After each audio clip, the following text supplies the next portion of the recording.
All right, welcome to the mid-season premiere of Last Graph Standing, Season 5, Episode 6.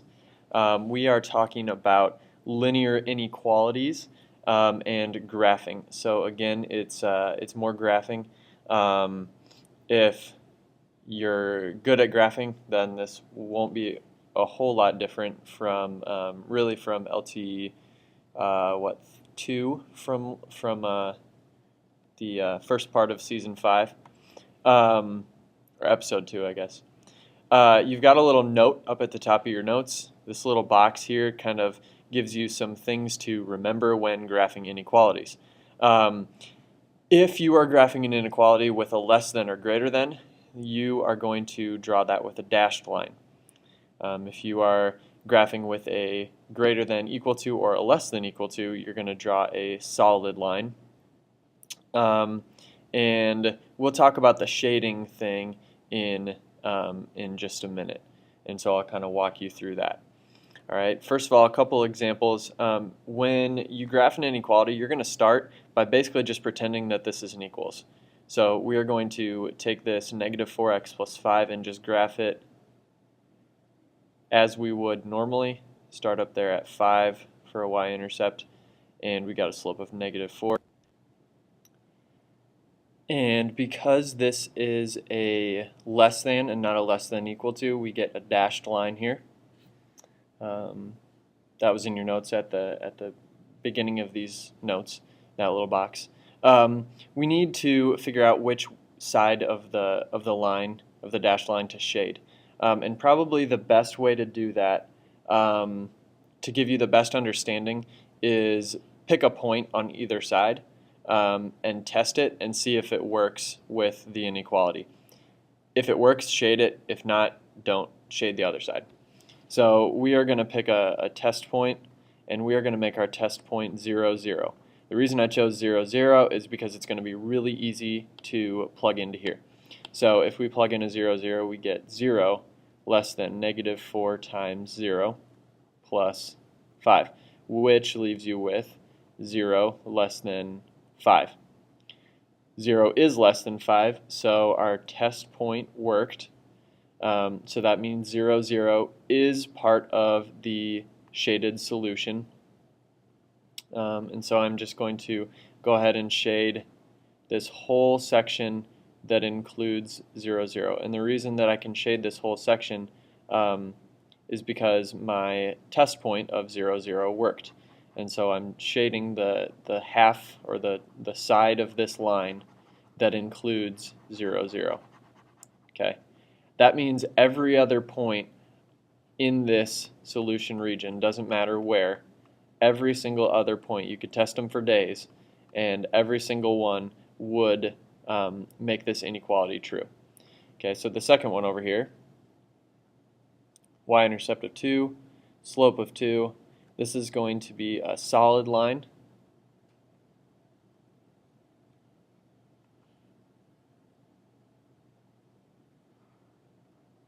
Because it's greater than or equal to. I'm going to choose a test point again of 0, 0. 0 greater than or equal to 2 times 0 plus 2. 0 is not greater than or equal to 2. So if it's not greater than or equal to 2, that means that the test point did not work. And we should shade the other part of the line. So we're not going to shade down here the part that includes 0, 0. We're going to shade the part that doesn't include 0, 0.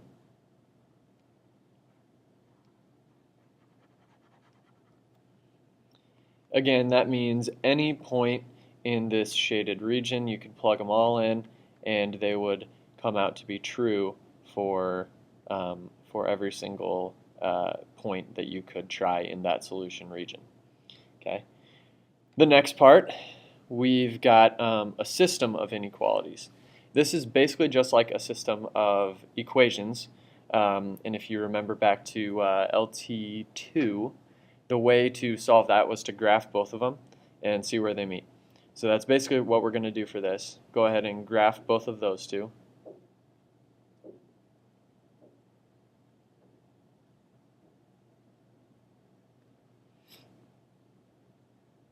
And I'm going to do the first one here in red. I'm going to do the second one in blue just so you can kind of see that a little bit better.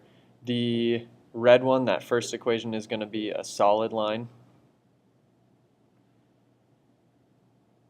And the second one in blue is going to be a dashed line.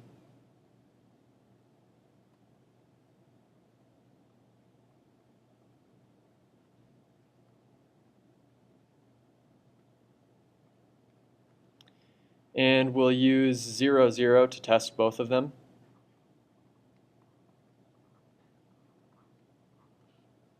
So for the red one, I end up with 0 less than equal to -2 plus 3/2 of 0.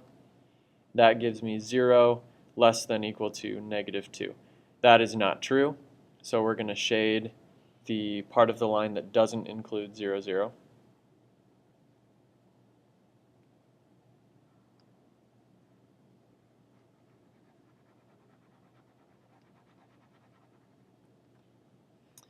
And for the blue one, 0 greater than 1 minus x. Instead of x, I need to put a 0. So we end up with 0 greater than 1. Also not true, so the test point did not work. That means 0, 0 is not in the solution set, which means I need to shade this half, or this part of the graph.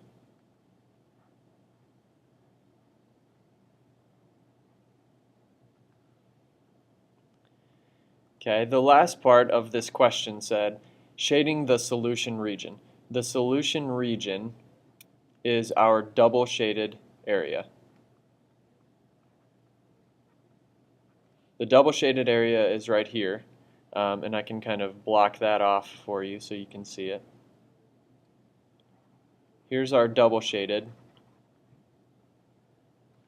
The reason that that is the solution region, for our red line, anything in the shaded red here would be a solution.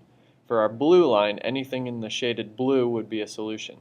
So anything that is double shaded means it is a solution to both inequalities.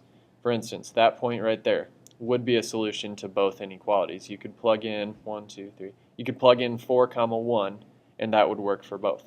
Same with 5, 1, or 5, 3, or 5, 4, or anything in this region. Okay, you could plug in all of those points in the double shaded area and it would work for both. That's why it's the solution region. Okay, so the before class gives you a system of inequalities. Go ahead and graph both of them. Shade the correct side. You'll find a double shaded region. That is your solution region. Okay, it may help you to do this in 2 colors. If you don't have 2 colors or whatever, you can still get by, but it is helpful to see, especially the solution region, if you have 2 colors.